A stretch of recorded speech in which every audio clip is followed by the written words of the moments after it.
Seingat saya tuh ibu saya tuh digeret kan dari kamar ke ruang tamu sampai ke ini apa, ke emperan rumah, digeret. Tapi yang digeret tuh rambutnya loh. Kalau apalagi kalau lebaran pasti itu nangis. Ingat Iya, pengen ketemu sama ibu saya.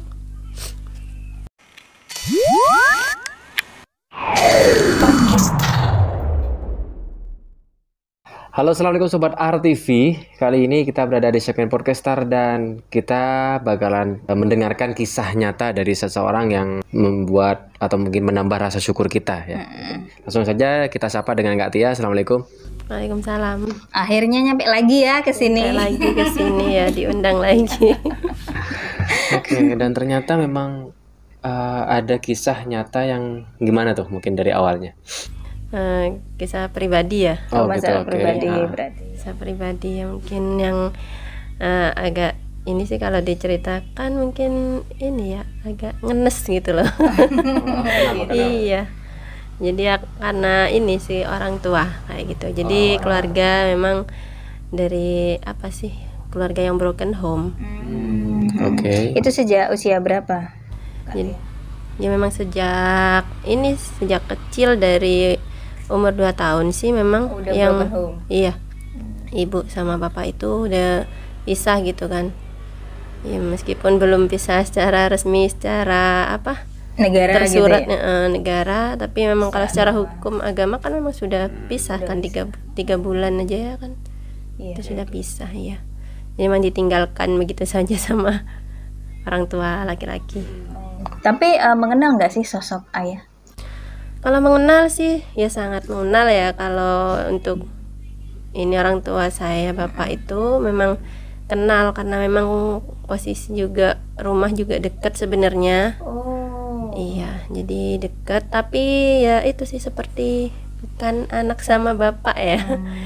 Jadi lebih kayak orang tua saya tuh, bapak itu memang kayak nggak peduli sih, kalau dibilang nggak peduli ya sama anaknya. Berarti nggak pernah punya kenangan sama sekali ya sama sosok ayah? Waktu kecilnya, dari kecil? Nggak ada sih. Yang terakhir ingat itu ya memang kejadian ini sih. Apa ada kejadian dari waktu saya masih kecil. Usia berapa? kalau Usia, ya itu saya ingatnya sih, saya waktu saya nggak tahu itu umur berapa, tapi saya pernah ada memori di mana itu bapak dia lagi melakukan KDRT sama ibu saya. Nah di situ seingat saya tuh ibu saya tuh digeret kan dari kamar ke ruang tamu sampai ke ini apa, ke emperan rumah, digeret. Tapi yang digeret tuh rambutnya loh. Iya, jadi digeret kan dari dalam keluar, dari luar ke dalam lagi kayak gitu, terus sampai ditampar-tampar juga. Nah di situ saya sebagai apa, anak itu kayak gini loh, nangis kan lihat ibunya digituin ya. Mau berontak mau ke ibu itu ndak boleh, saya posisinya digendong sama tetangga saya. Nah di situ tapi nangis saya, jerit-jerit juga gitu, ingatnya saya. Nah saya pikir itu kan apa saya mimpi gitu. Oh, kayak mimpi gitu ya. Kayak iya apa saya mimpi. Terus saya tanyakan itu, saya yang berani bertanya aja waktu sudah SMP kelas 3. Oh, SMP sudah mulai nanya. Iya, dari dulu-dulu nggak pernah nanya, takut gitu kan, maksudnya beneran nggak sih gitu kan. Tapi yang secara saya dengar dari orang itu kan sering juga ada kasakusuk, ini itu bapakmu ini kayak gini, ini ibumu itu bukan itu gitu, itu mbahmu gitu. Tapi ya terserah lah gitu sih, saya orangnya kan gipe gitu. Jadi pas akhirnya saya berani tanyakan ke mbah di situ, tapi saya manggil mbah itu bukan mbah sih, memang dari kecil saya sudah manggilnya emak sama bapak. Oh. Iya, saya Jadi ya memang orang di tua pikiran ya. di pikiran saya itu mereka itu orang tua saya gitu. Ya meskipun saya tahu ibu saya ada gitu, terus bapak saya juga ada, tapi ya mereka nggak ngurusin saya, ngapain gitu kan. Ya udah sih ya, terus akhirnya saya tanyain itu, katanya ya benar memang dulu yang waktu itu yang gara-gara pisah, gara-gara itu katanya, itu yang mungkin terakhir kali kamu lihat mereka bertengkar katanya gitu. Terus akhirnya bapak ninggalin itu masalahnya katanya Mbah kan masalahnya gara-gara ini bapak itu udah berapa hari nggak pulang, ditanyain kemana, terus ya akhirnya terus bertengkar itu, mungkin nggak tahu detailnya, terus sampai gegeran gitulah, rame gitu, sampai itu tetangga pada lihat loh. Oh, jadi tontonan. Iya, ya? jadi tontonan tetangga gitu ya. Mungkin karena memang saya juga masih anak-anak kan, ya nggak bisa ngapa-ngapain. Tapi dulu waktu kecil sudah nggak ingat sama wajahnya. Masih ingat kah? Masih ingat saya. Oh, masih ingat. Oh, cuma kayak mimpi aja gitu ya. Iya, merasa itu Bener nggak sih? apa beneran, apa memang cuma halusinasi saya atau saya mimpi atau seperti apa. Ternyata waktu saya tanyakan ternyata memang benar seperti itu. Ya sampai mbak saya tuh, kok kamu inget sih itu kejadiannya waktu kamu masih umur 2 tahun katanya. Masa saya umur 2 tahun, tapi saya inget jelas loh, saya bilang gitu. Jelas itu bayangannya itu, kalau ibu saya digeret seperti itu, ditampar, digeret lagi, tampar lagi ya gitu. Mungkin benar ya yang dibilang psikolog anak itu, bahwa anak usia 0 sampai 5 tahun itu adalah masa golden age-nya mereka gitu. Jadi di masa itu memang segala sesuatu tuh gampang ditangkap dan menjadi sebuah patokan biasanya, dan jadikan pembelajaran. Dan waktu itu Kak Tia usianya 2 tahun ya. Mungkin dari situ makanya diingat. Sebenarnya sih ingat, cuma menepis aja sih ya dengan kenangan-kenangan yang lain mungkin, dan itu keluar lagi akhirnya pas ditanyakan lagi ya pas karena waktu memang kebetulan juga sih mbah itu yang maksudnya mendidik cucu-cucunya itu ya saya sama adik saya itu penuh dengan kasih sayang kayak gitu kan. Nah mungkin dari situ saya menepis anggapan bahwa ada kejadian buruk di luar itu. Dan waktu kecil itu sudah nggak ketemu orang tua dari umur berapa? Langsung kejadian itu? Iya, dari kejadian itu memang sudah ini sih, kayak si bapak itu sudah nggak pernah pulang lagi. Terus kalau ibu ya masih masih stay sebenarnya, tapi karena mungkin stres lah ya dengan pikirannya, mungkin akhirnya dia minta untuk kerja, keluar dari rumah itu kerja. Awalnya sih deket lah ke Surabaya, terus akhirnya diajak temannya untuk keluar pulau, karena kalau dulu kan keluar pulau itu ini katanya banyak uangnya kayak gitulah, jadi mungkin tergiur itu. Nah di situ akhirnya berangkatlah dia ke Riau, ke Medan ke Riau sih gitu. Terus akhirnya setelah itu dia tuh jarang pulang. Kalau dulu di Surabaya sering pulang, tapi waktu sudah di luar pulau dia jarang pulang. Pulangnya 1 tahun sekali. Nah bahkan adik saya aja sampai nggak tahu itu kan ibu saya seperti apa. Tapi untuk setiap bulannya mesti ngasih? Kalau untuk itu jarang juga sih kayaknya. Soalnya yang saya sering lihat itu ibu cuma kirimnya itu surat.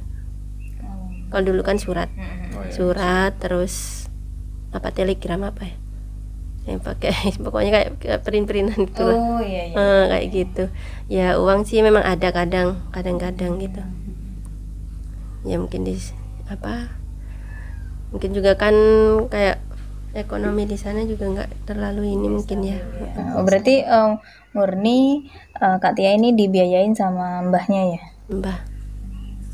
Mbah itu soalnya ibu juga kalaupun pulang, kalau waktu kerja di Sumatera itu kan kalau pulang pun dia masih minta buat baliknya, masih minta gitu. Iya, jadi kayak sama aja lah, dia ngasih tapi minta lagi kan. Nah tapi ketika orang tuanya Kak Tia itu datang lah kayak gitu, itu gimana perasaannya Kak Tia waktu itu? Kan dulu waktu kecil kan sempat masih ingat kan memori ketika digendong atau kangen kah atau gimana? Kalau ke ibu masih ada rasa kangen. Senang berarti ya ketika ibu datang? Iya, kalau ada kabar ibu kok jadi pengen nangis aku. Karena memang yang namanya, apalagi kita perempuan ya, sama-sama perempuan juga, kok jadi melo kalau masalah kayak gini nih, emang nggak bisa nahan gitu ya. Karena memang tidak bisa dipungkiri dengan usia Kak Tia yang sangat-sangat masih kecil gitu ya, itu sangat sekali membutuhkan seorang orang tua, minimal seorang ibu gitu yang sudah ngerawat kita kayak gitu. Pengennya kan itu pasti semua impian semua anak gitu ya. Dan Kak Tia harus jauh dari ibunya ketika usianya masih kecil. Kalau boleh tahu usia 6 tahun ya? Kelas 6. Kelas berapa ya? Karena memang kalau ditinggal tuh dari mulai kecil kan. Iya. Cuman memang sering pulang kalau ibu. Iya. Ya mungkin memang ada ya itu rasa seneng gitu kan. Kalau dia pulang. Harapan gitu ya. Dan sekarang enggak. Sejak kelas 6. Sejak kelas 6 SD sudah enggak pernah lagi. Terakhir pulang kelas 6 SD. Di situ pulang dia. Tapi karena memang apa? Dia bawa ini kan. Bawa suami pulangnya. Iya, terus banyak yang enggak setuju. Dia pulang ke situ, maksudnya katanya suruh ini nikah lagi atau enggak, terus ada yang maksudnya banyak nggak setuju dengan suaminya itu. Terus akhirnya ya nggak tahu lah, jadi dia balik lagi. Tapi awalnya dia sebelum balik itu maunya ngajak saya sama adik. Nah karena mungkin apalagi adik kan ya nggak tahu itu ibunya gitu. Iya karena dia nggak pernah ketemu, dia nggak tahu. Nah di situ adik nggak mau, tetap nggak mau. Saya pun nggak mau karena saya sudah sayang sama mbah kan, sama emak sama bapak itu, karena mereka orang tua saya kayak gitu. Berarti bisa dibilang ibunya Kak Tia itu lebih memilih suaminya. Iya, jadi dia balik tanpa ini, maksudnya tanpa ada ini lagi, sudah dari situ sudah lost contact dari mulai kelas 6 SD. Ada nggak sih rasa kangen gitu pas beneran nggak ada gitu sekarang? Kalau keinginan buat ketemu ada. Kalau untuk yang kangen banget gitu enggak sih. Cuman yang saya ini kasihan tuh bapak, mbah saya. Oh, mbah yang cowok. Iya. Kalau apalagi kalau lebaran pasti itu nangis. Ingat ya. Iya, pengen ketemu sama ibu saya. Ya cuman ya itu sih, karena memang faktor juga jauh, terus mau nyari gimana gitu kan. Pernah maksudnya mau laporan, orangnya juga bukan orang hilang. Ya kan? Bingung juga gitu. Maksudnya dia memang memilih jalannya sendiri untuk tidak pulang kan. Kayak gitu. Kemauannya sendiri ya. Kemauannya sendiri. Pernah saya sempat ini ada keinginan buat nyari gitu kan. Terus sama emak itu nggak boleh, katanya nggak usah, katanya kamu nyari ntar kamu malah hilang lagi, nanti aku ditinggalin lagi, udah kehilangan ibumu, aku nggak mau kehilangan kamu, katanya. Berarti dari umur 6 tahun sudah lost kontak kedua orang tua. Kelas 6. Kelas 6 ya? Ya kelas 6 ya. Kalau yang bapak memang udah nggak pernah. Oh, udah nggak kontak sama sekali. Kontak. Ya kontaknya, iya dia pernah ini sih, maksudnya pernah dulu saya udah gede sih ya, dia ke rumah gitu. Saya nggak, awalnya ngapain orang ini ke rumah gitu. Saya tahu itu bapak saya, karena memang sering ketemu juga, orang juga sudah sering bilang kan itu bapakmu gitu. Cuman ya udah, orang bilang bapak tapi dia nggak pernah ke rumah, nggak pernah, uang jajan aja nggak pernah ngasih. Saya bilang gitu, masa bapak kayak gitu, saya bilang gitu kan. Terus apalagi saya itu inget yang kejadian itu gitu kan, kayak orang ini nggak punya rasa kemanusiaan sekali kan dengan perempuan seperti itu kayak gitu. Jadi ya sudah, saya memang nggak mau kenal gitulah intinya ya. Mungkin kalau apa sih, sebagai anak durhaka ya kayak gitu ya. Cuman mau gimana lagi, memang perasaan saya nggak bisa bohong, saya nggak bisa menerima dia seperti itu. Kalau saya disuruh maafkan, ya saya maafkan, tapi saya nggak bisa menerima kelakuan seperti itu. Kalau info yang didapat sampai sekarang kedua orang tua gimana? Ada masih? Kalau bapak itu dekat rumahnya. Oh, dekat. Iya dekat, kebetulan dekat. Terus apa namanya, kalau ibu yang memang nggak ada kabar sampai sekarang. Berarti emang benar-benar lost kontak sama. Kontak. Kalau dari mbah sendiri, mbah masih ada? Alhamdulillah masih Lengkap. lengkap, masih ada. Ya. Kalau seandainya nih Kak Tia, seandainya kita berandai-andai mempunyai kesempatan untuk ngerubah masa lalu, apa yang ingin Kak Tia ingin ubah? Rubah yang seperti apa misalnya? Dari kejadian ini, misalkan dari kejadian yang lalu sampai sekarang, seandainya ada kesempatan untuk merubah. Seandainya ada kesempatan, saya pengen ibu saya balik lagi. Ibu balik lagi ke rumah, bisa kumpul lagi, kayak gitu. Ya meskipun misalnya dia punya keluarga, saya bakal menerima keluarganya. Karena saya meskipun bapak saya itu nggak baik sama saya masih bisa menerima keluarganya. Termasuk sama anak-anaknya, alhamdulillah hubungan saya sama anak-anaknya bapak itu baik. Ya, adik-adik tiri saya. Oke. Meskipun ya bapak itu nggak baik terhadap saya seperti itu, tapi saya selalu berusaha baik. Ya, saya anggaplah saya memanusiakan manusia seperti itu pikiran saya. Saya nggak mau dendam sama orang. Betul. Cuman kalau apa sih, saya memang tidak setuju dengan perlakuan yang tidak baik seperti itu.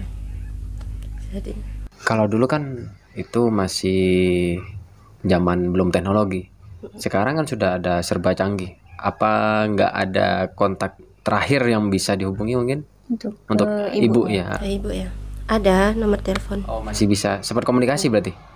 Kan dulu saya waktu ini ya, ibu dulu waktu masih kerja di sana kan sering telepon, tapi pakai nomor ini, nomor apa? Katanya sih nomornya apa, nomor rumah kontraannya apa nomornya bosnya gitu ya, saya nggak tahu juga. Tapi setiap kali nelpon pakai nomor itu di wartel. Iya, di wartel, memang wartel deket rumah itu. Kalau nelpon ke wartel situ. Okay. Iya, jadi kalau ada telepon dari ibu pasti dipanggilin. Oh, sudah hafal gitu. Iya, jadi bilang ini pengen ngobrol sama bapak gitu, pasti dipanggil. Nah, sekarang nomor itu masih aktif. Nomor yang itu? Iya, saya pernah melacak juga, dibantu temen itu sampai ketemu ini alamatnya kan. Ternyata di situ sekarang jadi toko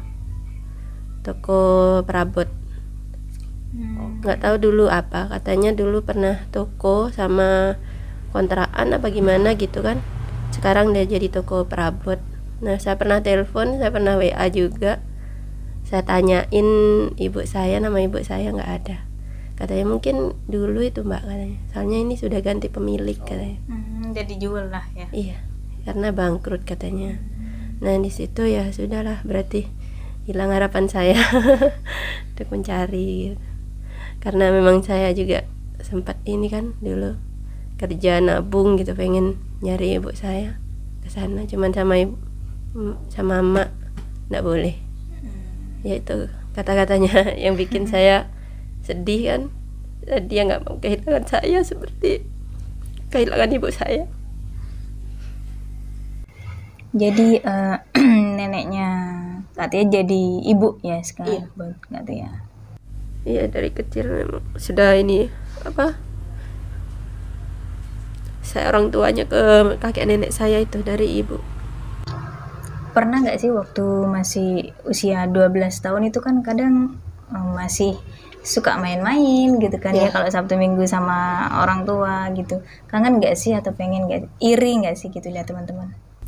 Kalau untuk iri ke teman-teman yang lain sih saya merasa nggak ada memang.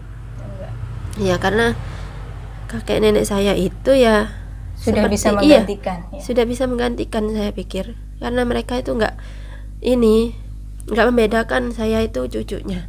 Jadi saya merasa mereka orang tua saya. Jadi teman-teman diajak jalan kemana sama orang tuanya, saya pun demikian. Saya sama adik, mau kemana? Ayo weekend kayak libur, ayo kemana gitu. Diajak. Dari setiap liburan sekolah berarti diajak teman-teman kemana, ke Surabaya, ke kebun binatang, saya pun diajak gitu. Jadi kayak inilah, tidak mengurangi rasa kasih sayangnya dia, sama seperti halnya dia merawat anaknya sendiri gitu. Makanya saya tidak pernah merasa saya itu cucunya gitu. Jadi memang kasih sayangnya sama. Makanya saya sampai sekarang pun saya kalaupun pulang ya ke rumah mereka, mana lagi. Buat saya ya mereka itu orang tua saya. Oke. Seandainya kedua orang tua Kak Tia lagi nonton sekarang, apa yang ingin disampaikan?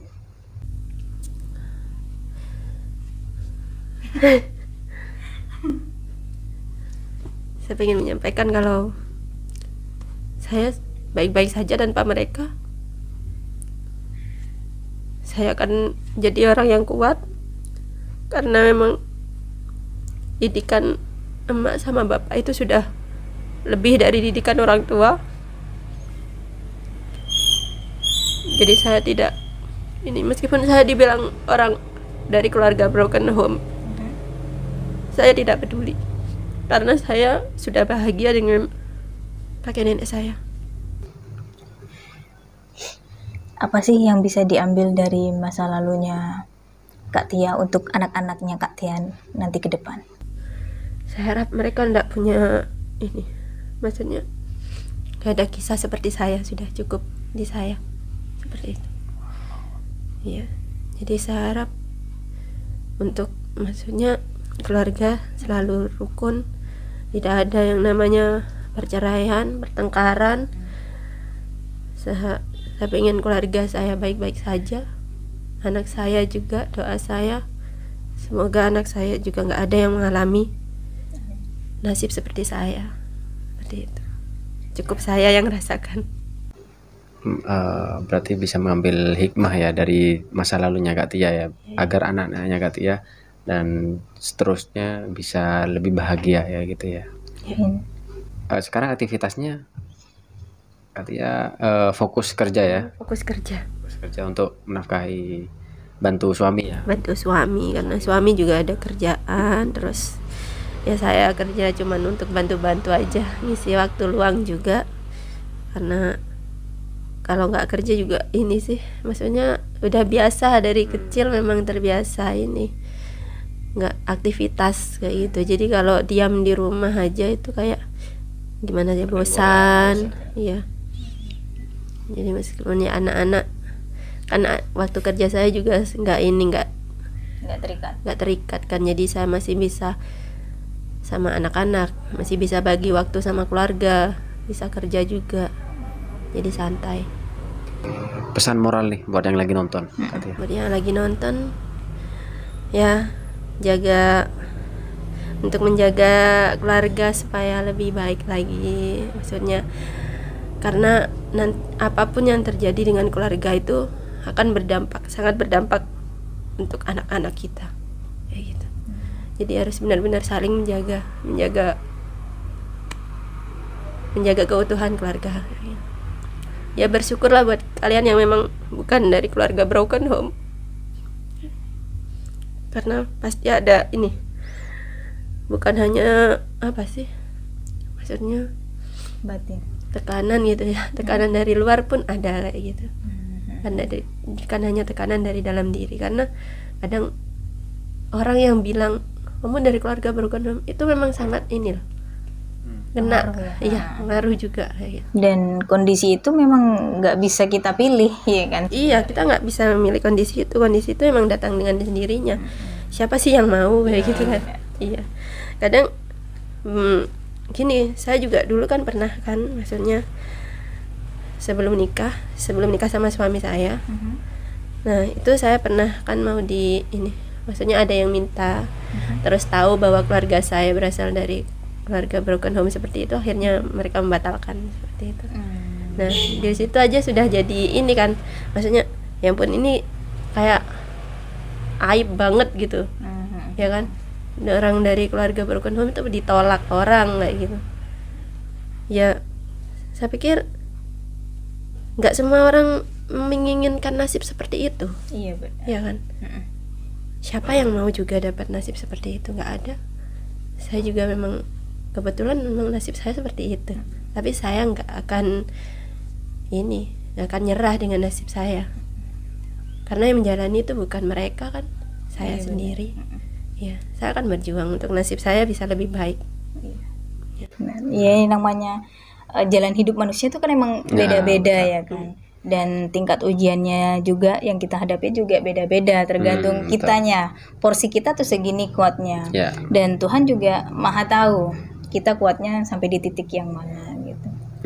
Betul banget. Dan semoga kedepannya semakin lancar. Amin. Kerjaannya, terus semakin bahagia ya di keluarganya Kak Tia, semoga aman-aman saja selamat. Dan buat mbah dan ya kakek neneknya Kak Tia tuh, wah itu mantap banget ya. Semoga selalu sehat Selalu ya untuk seluruh keluarganya Kak Tia kayak gitu. Itu pun doa yang sama untuk Mbak dan Masnya. Oke, terima kasih buat Kak Tia udah berbagi kisah nyatanya ya. Semoga bisa diambil pelajaran buat yang nonton dan bisa memetik hikmah buat seseorang yang mungkin di luar sana yang juga lagi kedapatan orang tuanya broken home, bisa lebih menambah apa namanya itu, menambah nambah syukur, dan juga nggak sampai salah jalan gitu ya, karena kebanyakan orang-orang anak-anak gitu kalau dapat keluarga yang broken home mereka salah jalan gitu. Iya, kebanyakan seperti itu. Ya, betul. Oke, terima kasih sudah hadir dan bercerita, semoga bermanfaat buat yang nonton, dan buat sobat RTV yang lagi nonton, ambil positifnya, buang negatifnya ya. Dan terima kasih sudah nonton, dan see you di next video. Bye bye. Assalamualaikum warahmatullahi wabarakatuh.